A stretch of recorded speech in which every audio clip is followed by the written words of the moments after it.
This is the other Singer out of that other cabinet that I had got together with the 401A.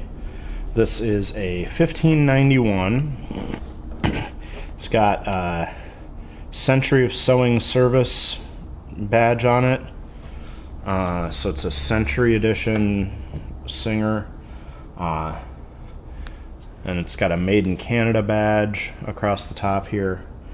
I did look it up, and that all seems to match the serial number. I think it's 1949 or something is when they said it was made.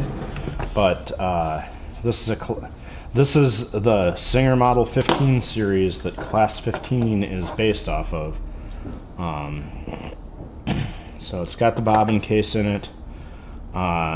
This bobbin case is backwards from the Class 15 Japanese style. I assume that's because when they started copying these, they needed to make modifications to avoid Singer going after them, because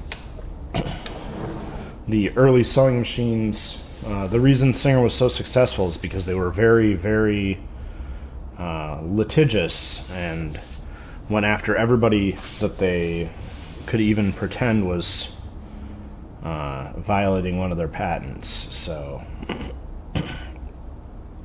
anyhow, I guess we got that case out, and the machine is free, so that's good.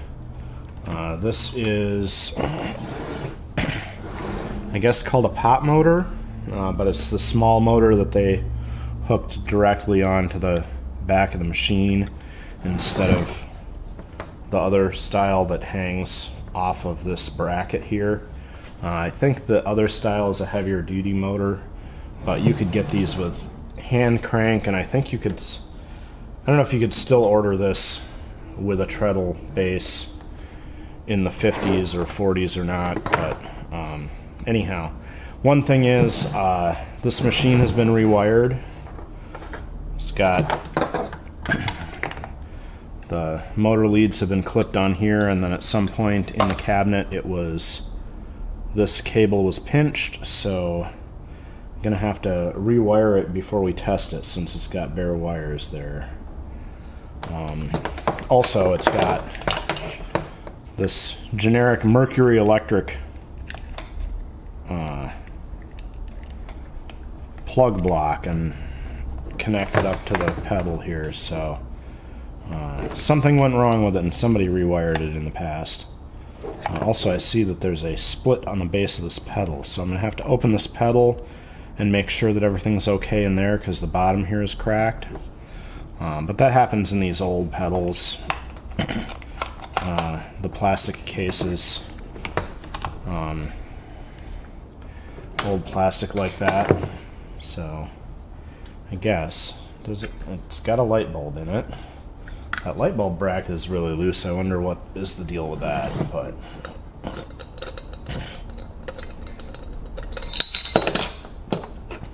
the inspection plate here, and the screw for the light bulb bracket appears to just be loose. Yeah, it's just loose, so we'll take that off. I was checking to see if that screw was stripped out or something, but nope, it's just loose. So, oh, and it's got a retainer on it. Nice. And it's wobbly here because at some juncture this screw got replaced, because that clearly is not an original screw for this bracket, and that bulb is burnt out.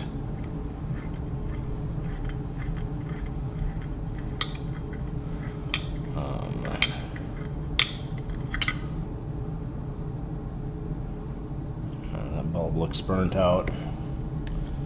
And that's a... Oh yeah, this might be a replacement light fixture too, because it's a Mercury Electric light fixture, and I think that Singer very much made sure everything said Simanco on it. So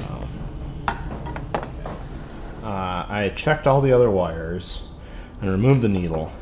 It's just this one that was cut on the motor. So what I'm going to do is I've got this split out so that those wires won't touch. I'm just the machine is backwards here, but I'm just testing the motor to see if it works. So plugged in and just all right. We'll get the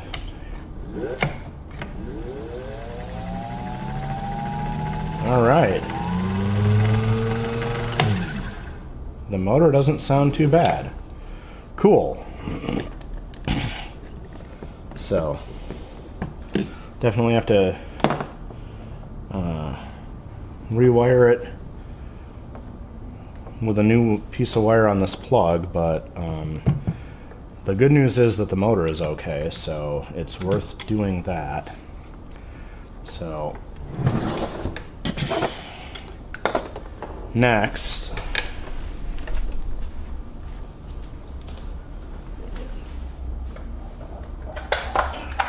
unplug the cord there.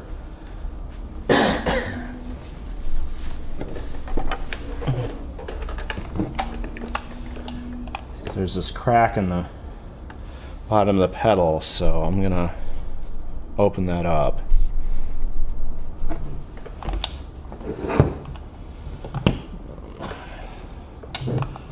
So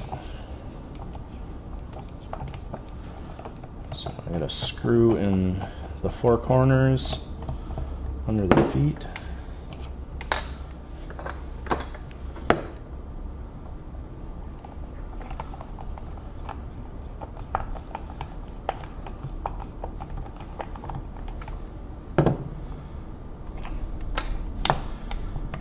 This machine was definitely stored in a damp environment because it's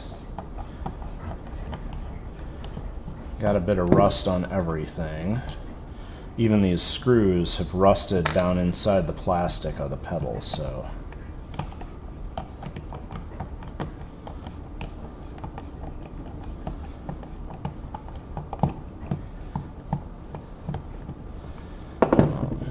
this machine has definitely had an interesting history since it was rewired and redone with the Mercury branded electrics, which were for, you know, competitor machines, not official Singer stuff. And then oh yeah, that's completely cracked there. All right. And that is a valuable structural. What? All right. Okay. So, never had one of these Singer pedals open, but apparently it's got the contact down the center for the resistors, and then when you get to the top here, it pushes those two and bridges straight through for full power. So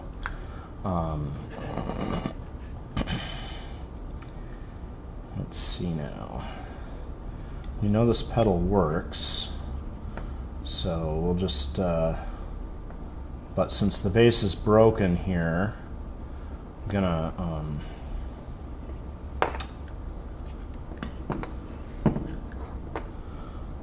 look into pulling it all apart and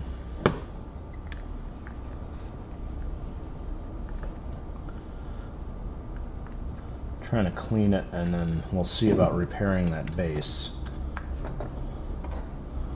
So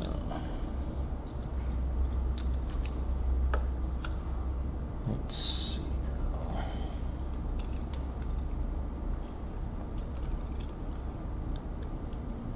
now. Okay. So there's a clip here.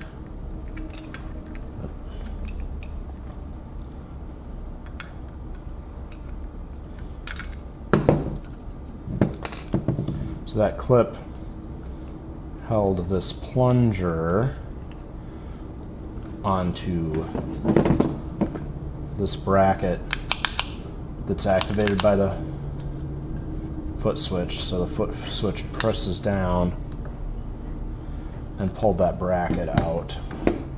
And then this is all the adjustments to get it so that when it pulls fully up, it touches those contacts for complete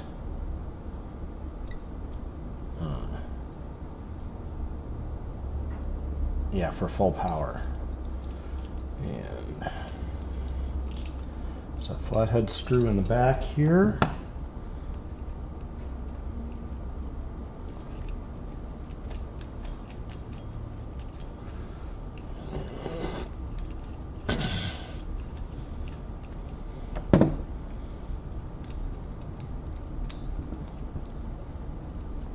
Oh, and that's the bolt that goes all the way through there. Okay. So that end brass nut came off, and now the bridge contact for full power is coming out.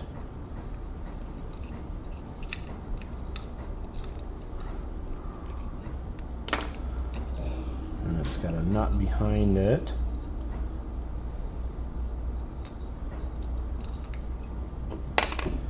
There are actually threads on this. Yes, that is threaded, but the nut holds the fiber in place. And there's big spring and two contacts, and then the carbon rods. So the way that this works is those carbon rods are resistive, and the more pressure you put on them, the lower resistance they are. And that is what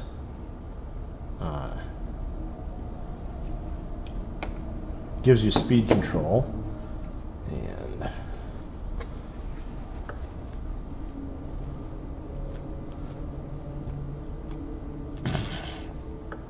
just wipe those off. And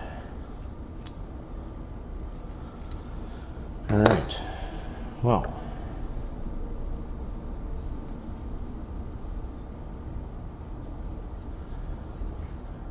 I guess we'll finish taking these two hold downs off, and then this is quite filthy, so if we're going to try and repair this bottom piece, we're going to have to fix that.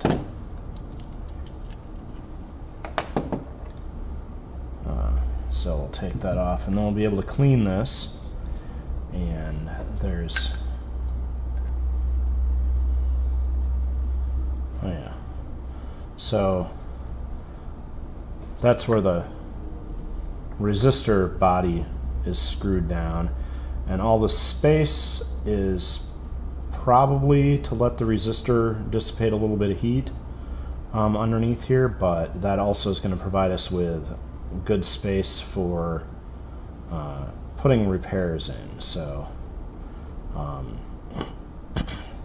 we'll clean this up, and I might look and decide and check and see if there's a cheaper pedal.